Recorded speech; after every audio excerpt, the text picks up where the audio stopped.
Have you ever noticed that you can make decisions all day long? Practical one, important one, at home, at work, decision that people are actually waiting for you to make. And then the moment somebody asks you, what do you want? You suddenly have no idea. And what makes that even stranger is that you are not an indecisive person. Actually, you are the person that other people come to because you can analyze a situation, see possible outcome, and give a decision fairly quickly. And a lot of time you're also accurate. So how does this happen? How can you be the person that makes hundreds of decisions every day and gets so stuck on this one question? When did that happen? And perhaps the better question is, what if you didn't lose yourself? What if you just became very good at answering every other type of question?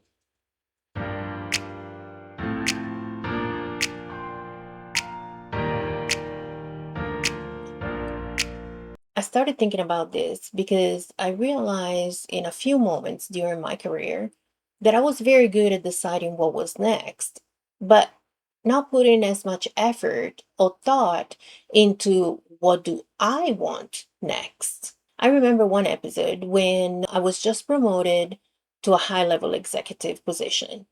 And I called my dad and I told him I was sad. And he asked me, "Why are you sad? You should be celebrating." And I say, "Well, because I don't have another goal. I'm at the top and I don't know what to go for next." And he started chuckling, and not to make fun of me, but because in his head, that was a silly thing to think. And he told me, say, "Katia, if you're at the top, that means you get to make your own decision and your own goals." And that was exactly what I needed to hear because I know how to do that very well. So for more than a decade, that worked. I kept finding the next challenge and the next goal. And genuinely, there's a lot about that process that I truly love. I love helping people get to their full potential. I love helping businesses get to where they want to be.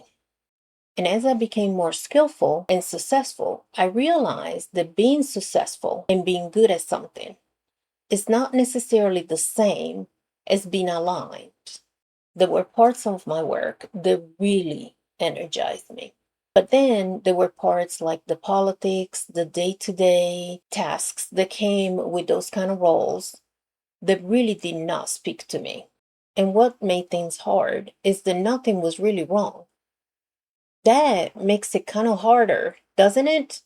Because if you can tell something is wrong, you know something needs to change. But what happens when the life you have is actually good? You work hard for it. This is what you wanted. People look at you and think, I want what she has. And yet, inside of you, there's this quiet whisper that tells you, I really want something different now. That has been very hard for me to admit.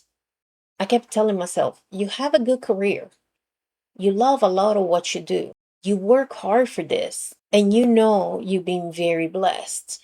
I am very blessed, and I am very grateful. And somehow along the way, I started treating gratitude as if I was no longer allowed to be curious for something different. Maybe you have experienced this yourself. It doesn't have to be your career. It could be a version of you that made decisions that made complete sense at the time. You work hard, you achieve it. And yet somehow the person that you are now is different than the person who made those decisions back then. That doesn't mean that your original choices were wrong. It just means that you have the right to ask yourself if this is still what you want. It means you are allowed to notice where your current situation and circumstances is not a full alignment and full fit with the woman you are today. That is where the shift happened for me. For most of my life, I knew exactly what was coming next. Eventually, I realized that what can I accomplish next and what do I actually want next are not the same question.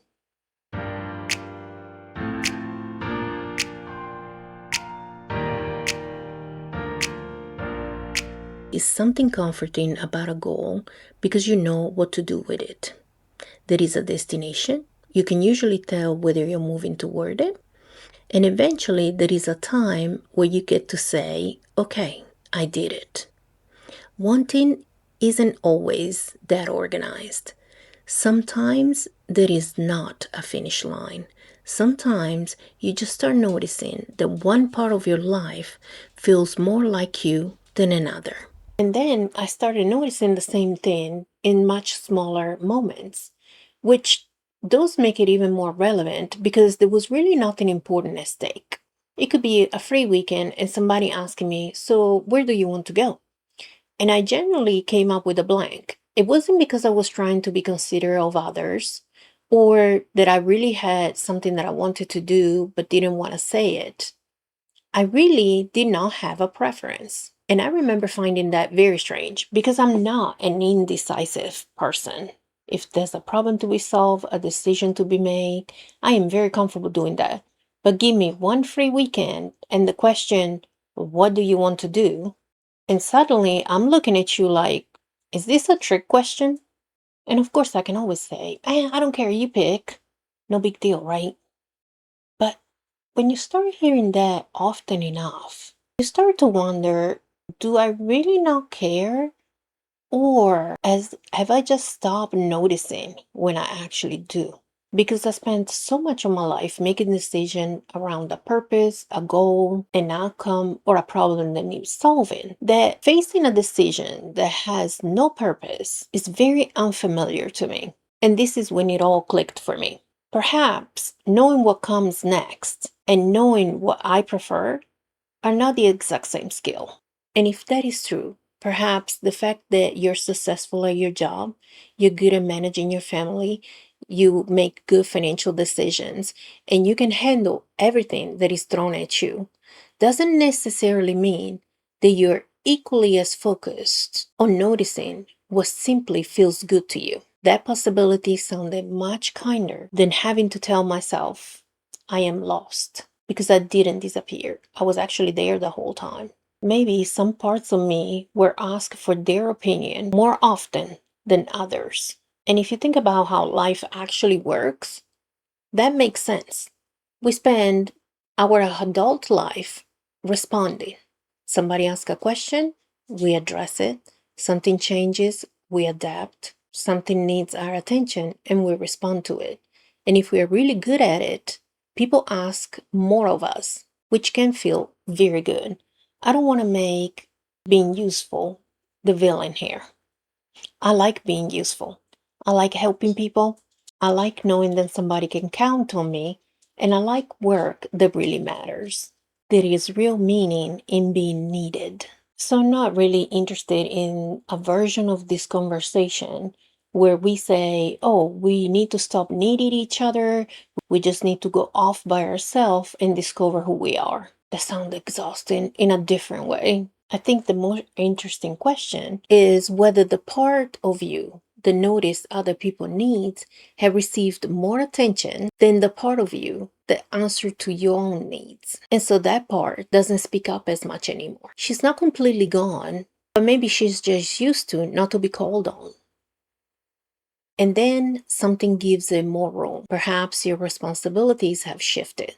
Your work changed. Your children have grown. Or nothing special, just a free afternoon where nobody actually needs you. Except sometimes it doesn't feel like freedom right away. Sometimes it feels like blank.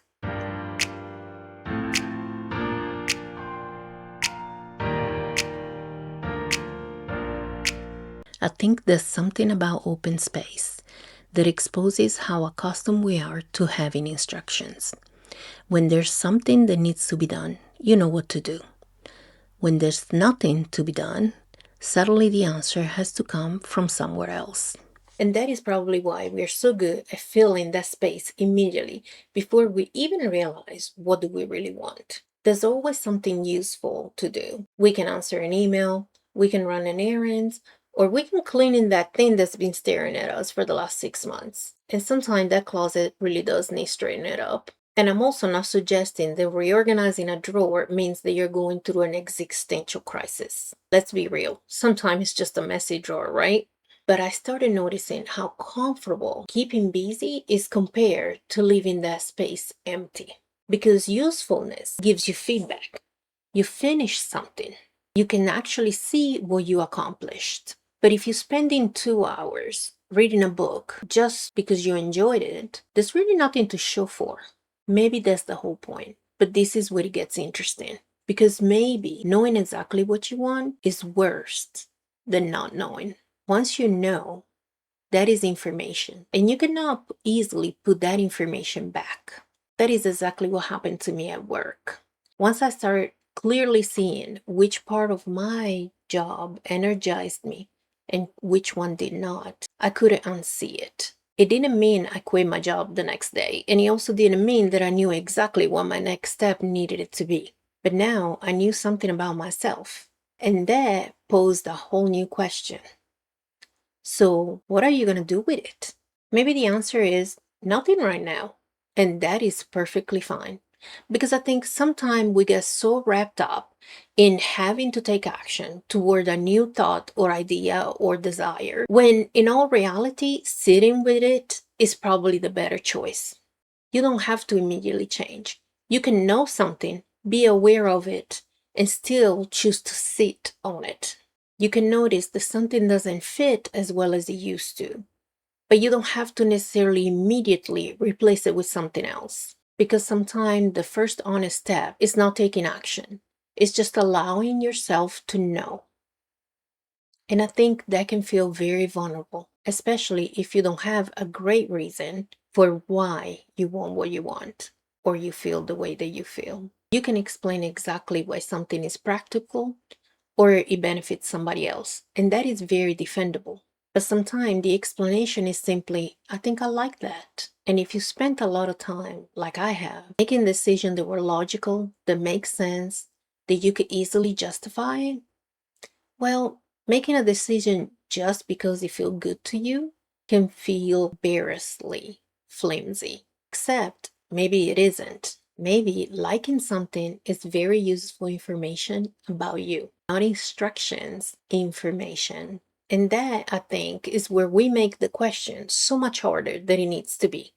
Remember the question I asked in the beginning? What do you want? Where it immediately turns into existential. What do you want to do for the rest of your life? But that's a lot of pressure. I mean, come on. I don't know what I want for dinner, and now you're asking me what I want for the next 20 years? No wonder my answer is, I don't know.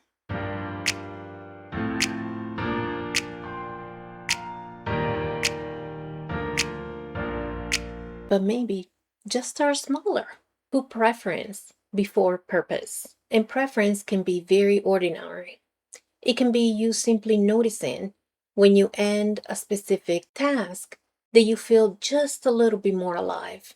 It may be noticing that you keep going back to something simply because you're curious about it, or that there is a specific way you like to spend your time when nobody is asking you for what have you achieved. You don't have to make it bigger than that. It doesn't have to become a business. You don't need to get certified on it. You don't have to figure it out how this fits your next 5 years plan. You're allowed to like something and not give it a job. And maybe that's exactly how you start listening to yourself.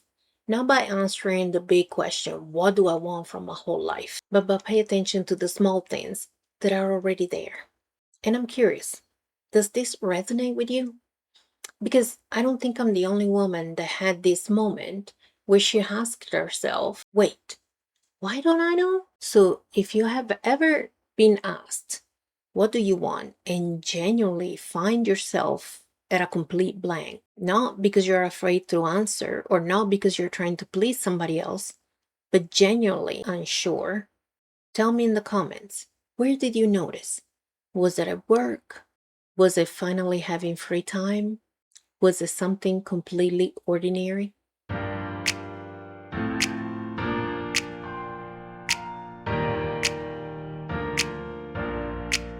I would really love to know.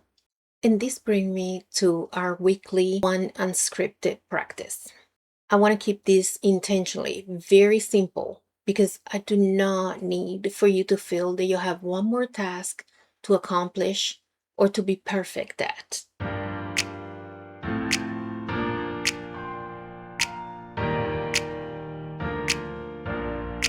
This upcoming week, when something very ordinary happens and somebody asks you a question or you get the instinct to act, stop for just a second and ask yourself, what would I prefer?